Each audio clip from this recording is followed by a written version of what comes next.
Okay, so now we've got the big panel connected up, all right? And you can see a little bit of a spark over there. Okay, let's measure what the voltage is here.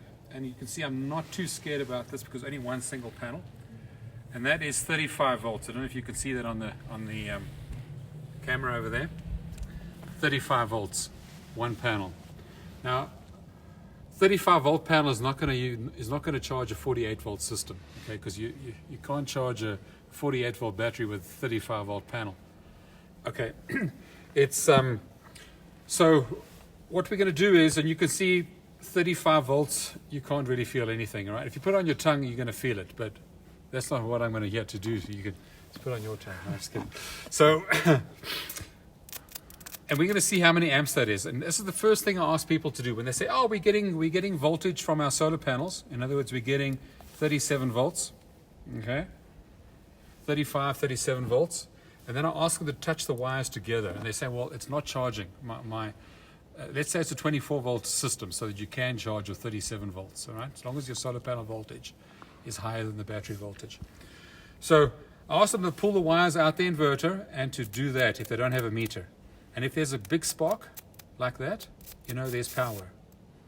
If there's a little spark, and I'm going to shade this panel, just to show you, and if there's a little spark like that, nothing, then you're going, well, no wonder you're getting no power through your inverter, right? There's nothing there. So now you need to figure out if it's a bad connection, if there's a bad solar panel, or whatever the case is. So I'm going to just hold these two wires together because only 37 volts. I'm going to stick my clamp meter to DC amps. I'm going to zero it, stick it through there, and I notice I'm getting only 2.7 amps or so. The negative is just because the meter is connected the opposite way around. So 7 amps, but if I move out the way, all right, I'm getting 8.2, but you saw the voltage drop as well when I stood in front of the panel. Just out the sun there a little bit, Eric. Out the sun. Oh, out the sun. Okay. So we're getting 8.2 amps short circuit current. And then when I'm standing in the shade, you can see the amps drop down right to 1.6 amps. So you got to figure out if your panel's damaged. And a good way to see, come around, let's look at the back of this panel. A good way to see if your panel's damaged is in full sun. It shows you what the short circuit current is. I was 8.35 in this case, and we were getting about 8.35 amps when I was short circuited. So we know this panel is good. So if we're in full sun and we're getting less than that, and the solar panel is perpendicular to the sun, then you know that there's something wrong with that panel. Okay, so that's the first thing. And what I would do is I would disconnect each. The easiest way to do this is I would go behind each panel in the array. Now make sure, obviously, that everything's turned off because this can be pretty dangerous. Disconnect the load. You can get a tool for this, or I just use my fingernails over here. You got to push those two little tabs in, and then you can pull the plug out. And I'll just hold that for a sec. Okay. Pull the plugs out. It's a little bit of a bugger. Okay, it's good. It's loose. So the quickest way is put your meter on DC amps. If you don't have a DC amp meter or clamp meter, go get one. An AC amp clamp meter that you sell at Home Depot are cheaper, but the ones that do AC and DC are more expensive. Don't get an AC one. It's not going to work because solar panels are DC. Okay? So people are going to look at this and go, man, this is dangerous, or it's redneck what you're doing over here. I really don't care, because one day when the systems come down, you're only going to have these basic tools to figure things out. And if you only know how to do things the high-level method, you're not going to know how to do things the low-level method. So what you do is put these two panels together, even though they warn you never to short this out on the MC4 plug. Put the two together and measure to see what the amps are. So this panel right now, if I point it directly to the sun, you can see my amps come up to 8.3 amps right there. So I know this panel's good, okay? And now when you disconnect these plugs, just disconnect them quickly, because so you don't get an arc, all right? That's what they're trying to protect, these little plugs from getting that little arc. So go through each panel and make sure it's giving you what the rated output is. If you had an array of 10 or 12 panels, just do one at a time. See which one's causing the trouble. Just like you saw in the series panel connection, one bad panel in series is going to affect the whole lot. The next question is, what if I put, I've got a 235 watt panel over here. Let's say I wanted to add another 28 watt panel, which this is. And people go, okay, well, how do I add these two? Thing is, you cannot really, okay? Because this panel only puts out 1 amp, what you saw earlier. So if I put a panel in series, I'm going to put this over here, and I need a drink of water soon. I'm going to stick that on there. Come around the back so we can see what we're doing over here. So I'm just running the extension wires on here, and I'm not sure which is positive and negative. Easy way to see which is positive and negative is just connect one on and see if that voltage is subtracted or added. Just hold those two wires there. So this one, big panel was 37 volts. That one put out 22 volts. So if I'm going to get 37 minus 22 over here,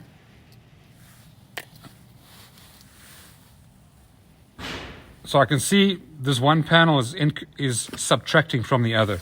So I need to swap its polarity. So I'll connect the positive wire to that one. So these are the two I'm looking at. So there we go. And you can see obviously the positive terminal's connected on the negative. That's why we're seeing a negative voltage over there. So that's 56 volts. So 37 plus our 22 is 56 volts. So we go, okay. So what's the big deal? We've increased our voltage, so we increased our watts. But watts equals volts times amps. Let's see what happens to the amps. Okay, now we put a short circuit on there. Put our clamp meter to amps. Zero it over there. We can measure anywhere. And are we getting 1.2 amps? Why? Because the weakest link in the chain, which is that little Mickey Mouse panel, is limiting the output of this panel over here. So what we've essentially done over here is we've added 56 volts at 1 amp. We've essentially made a 235 watt panel plus a 22 watt panel into a 56 watt panel. Okay, instead of a 325 plus 22, which would have been, 235 would have been 250 watts, we've essentially turned this into a 60 watt pair because the two are not matched. Okay, just like the weakest link in the chain is going to limit you. So what you can do, if let's say you had nothing else in life that mattered to you and you had to get this working and you had a few of these panels lying around, we know that each of these panels,